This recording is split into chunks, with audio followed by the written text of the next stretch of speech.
Good morning students. Hindi की कक्षा में आपका स्वागत है।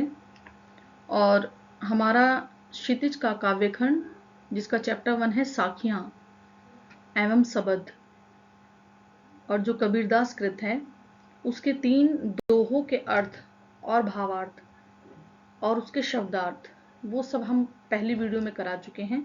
और अब उसके आगे के दोहे, दोहा नंबर 4, उसका भावार्थ और शब्दार्थ हम आज समझेंगे। तो पहले मैं आपको दोहा पढ़कर सुनाऊंगी और सामने आपको वीडियो में भी दिखाई दे रहा होगा। दोहा है हमारा, पखा पखी के कारणे सब जग रहा भुलान, निरपख होई के हरि भजय सोई संत सुजान। अब इसके जो शब्दार्थ हैं पहले वो पढ़ लेंगे आप, जिससे आपको भावार्थ समझने में आसानी हो जाए। पखा पखी, पखा पक्ष, पखी विपक्ष, पखा पखी। भुलान भूल जाना, निरपख निरपेक्ष निष्पक्ष, सोई वही, सुजान ज्ञानी विद्वान। अब इसका भावार्थ समझेंगे ध्यान से। कबीरदास जी कहते हैं कि इस संसार के लोग पखापखी के कारणे, कबीरदास जी कहते हैं इस संसार के लोग पखापखी, पक्ष और विपक्ष के कारण, पक्ष और विपक्ष में जो अपने आप को बांट लेते हैं उसके कारण सब जग रहा भुलान, वह एक अंधेरे या अज्ञान में पड़े रहते हैं और किसी एक पक्ष के साथ जुड़ जाते हैं, चाहे वो पक्ष में हो या विपक्ष में हो। उसे उसमें अच्छाइयां ही अच्छाइयां, जिस पक्ष में वो होते हैं उसमें अच्छाइयां ढूंढते हैं, और जिसके विपक्ष में होते हैं उसमें सिवाय बुराई के उन्हें कुछ भी नजर नहीं आता है। जबकि ऐसा नहीं है कि सिर्फ पक्ष में सारी अच्छाइयां हो और विपक्ष में सारी बुराइयां हों, लेकिन उन्हें इतना अंधविश्वासी हो जाते हैं पक्ष में होने के कारण कि वो सामने वाले की अच्छाइयों को देख नहीं पाते हैं और इसी में वो सारा संसार को भुला देते हैं। वह संसार की वास्तविकता को जान ही नहीं पाते और वो पक्ष विपक्ष में इतने अंधविश्वासी हो जाते हैं कि वो इस संसार की वास्तविकता क्या है, सही क्या है, गलत क्या है, इस चीज को पहचान नहीं पाते हैं।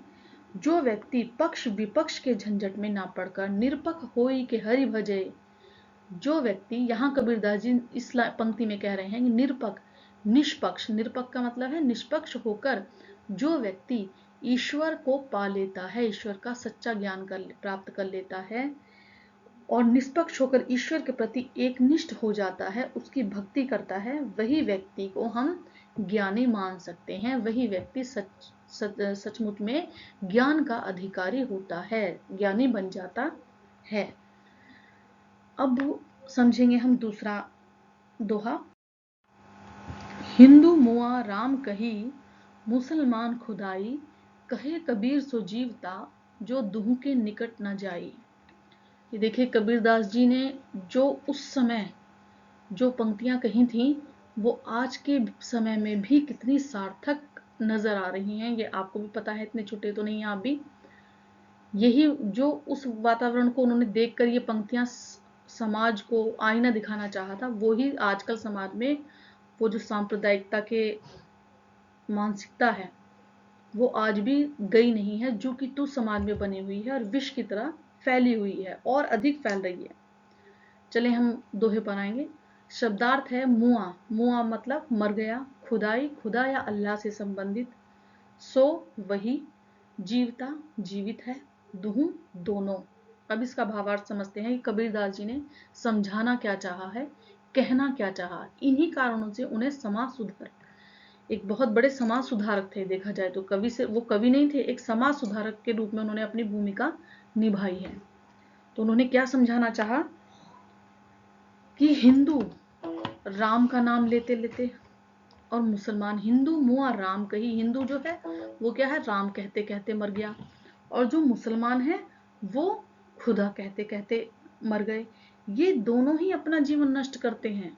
ये दोनों सोच रहे हैं हम राम राम के लिए, और मुसलमान सोचते हैं हम खुदा खुदा के लिए। लड़कर जो आपस में लड़ाई झगड़े करते हैं उसमें हम कुछ पा रहे हैं? नहीं, दोनों ही अपना जीवन नष्ट करते हैं और मृत व्यक्ति के समान हैं। वो कोई भक्ति नहीं कर रहे हैं, कबीरदास जी कह रहे हैं वो दोनों ही मृत व्यक्ति के समान है। कहे कबीर सो जीवता, और कबीरदास जी कह रहे हैं कि जीवित व्यक्ति वही है, उनके नजरिए से जीवित व्यक्ति वही है जो दोहों के निकट ना जाई, जो इन दोनों के निकट नहीं जाता।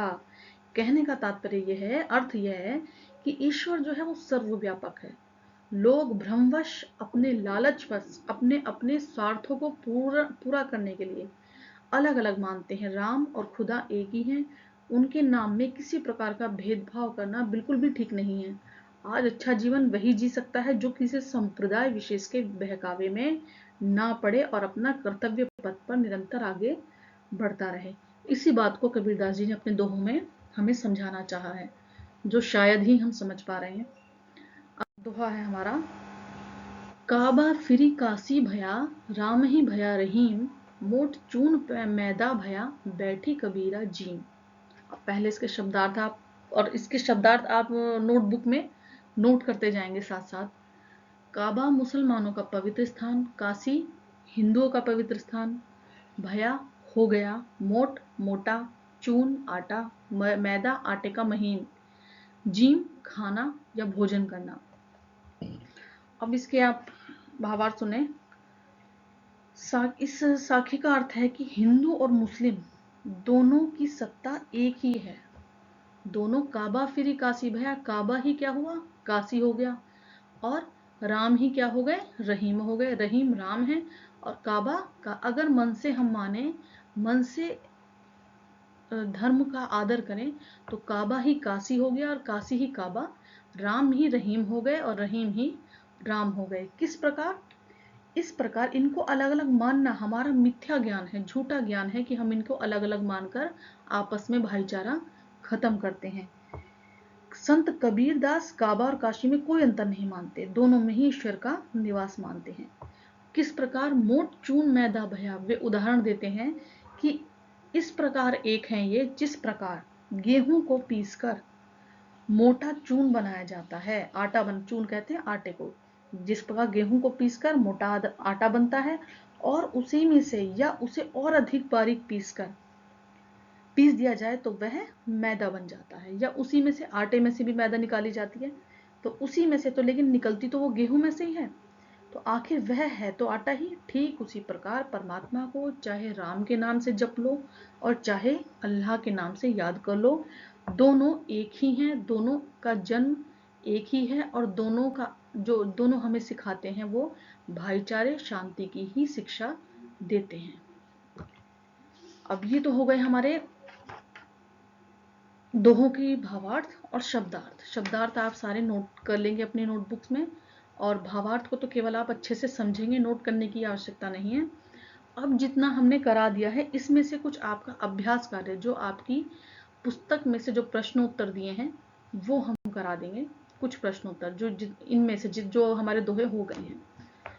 पहला प्रश्न है हमारा, मानसरोवर से कवि का क्या आशय है? तो मानसरोवर से आशय मन रूपी सरोवर से है, वह व्यक्ति के भीतर ही होता है। सेकंड क्वेश्चन है, कवि ने सच्चे प्रेम की क्या कसौटी बताई है? सच्चा प्रेम विष को भी अमृत बना देता है। सच्चे प्रेमी के मिलने से मन की सभी बुराइयां दूर हो जाती हैं, मन अमृत के समान पवित्र और निर्मल हो जाता है। तीसरे दोहे में कवि ने किस प्रकार के ज्ञान को महत्व दिया है?